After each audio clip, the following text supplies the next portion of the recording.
diet, you need to.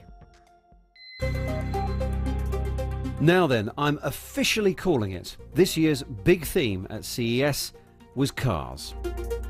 And as always, it's often the most outrageous concepts that grab all the headlines. Rinspeed has previously proposed a car with its own deployable drone. Well, now it's got one that has a space-age cockpit with more glass than a greenhouse. Which is quite fortunate because it has a garden in the dashboard. Yes, that's a garden in the dashboard. Why? Well, so you get a nice smell when you're driving, of course, and you can even take part of it with you when you go shopping. Don't forget to switch the fan on so you get that lovely whiff. Actually, a lot of the more serious car stuff is happening in small steps, incrementally, so it's harder to grab the headlines. That said, Mark Chislak has just been for a couple of extraordinary drives.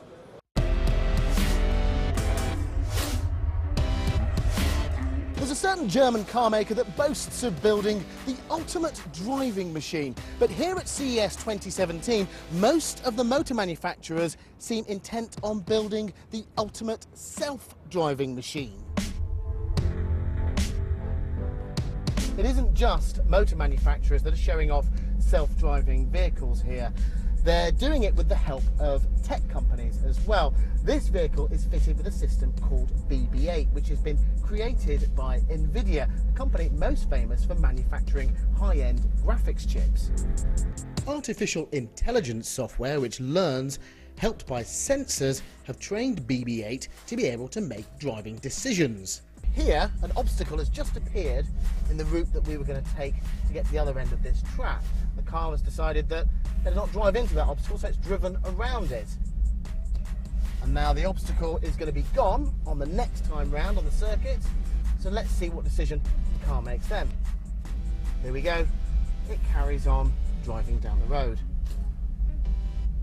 NVIDIA is partnering with Audi to introduce similar technologies into its future models.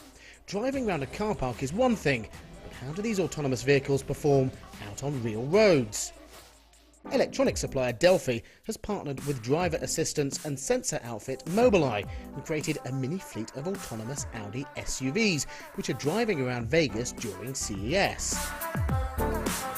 There are 24 different sensors spread out across the body of this car which allow it to drive autonomously. And what I'm struck by is that you don't notice any of them. You can't really see any of those sensory devices. They're hidden. This car is an indicator, if you like, of how autonomous vehicles will look in the future, which is pretty much like any car does in showrooms today. Those sensors include LiDAR, radar and cameras all around the vehicle. Here we can see what the car sees through them, identifying other vehicles as well as pedestrians and behaving accordingly as it weaves its way through traffic.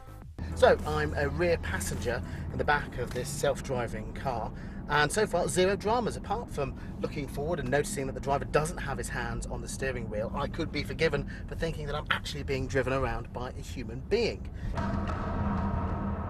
The thing is, we've been driving around in prototype self-driving cars for a couple of years now. How long is it going to be before cars like this are available to buy in showrooms? There is quite a wide consensus among the industry that 2021 is the time where the technology will be ready, and after a number of years where society will start gaining confidence in this kind of technology, then society would be at a point where the driver can be completely out of the loop.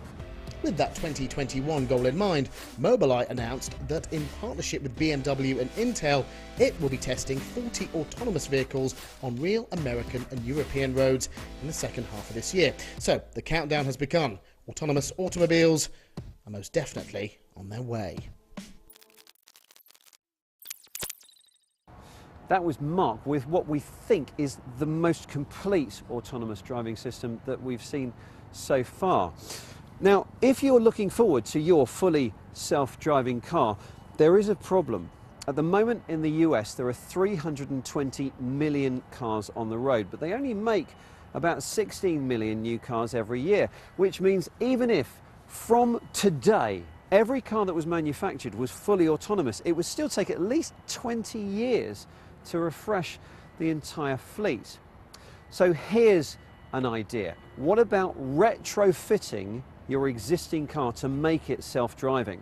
Well, this is Xmatic, and this is a system that does that. It's still in prototype at the moment, which explains the hilarious computer under the driver's seat there. But what you will do is stick a LiDAR sensor on your roof, a couple of cameras in the windscreen, and then I guess the most important parts are the robotic wheel, which turns the steering wheel here, and the levers which operate the pedals. And this could be an interesting interim solution while you are waiting for your fully autonomous car for about 20 years.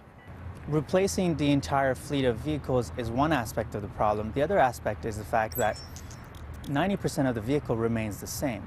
All the mechanical parts are pretty much the same, the parts that get you around. And so in order to add the brain, you'd have to chuck the entire car and get a whole new car. And what we're saying is you keep your car and we give you the brains. Now, if you're someone who prefers the wind to be rushing through your hair, CES also offers plenty for riders as well as drivers. Hence that airbag vest for bikers, which detects a sudden change in speed and inflates just before impact with shocking force, it has to be said. Well, I suppose the point is, if you're having an accident, then you really need something that inflates fast. I have to say, it nearly caused me to have an accident. And now we're all nicely cushioned, here's Dave Lee with a selection of CES's rideables.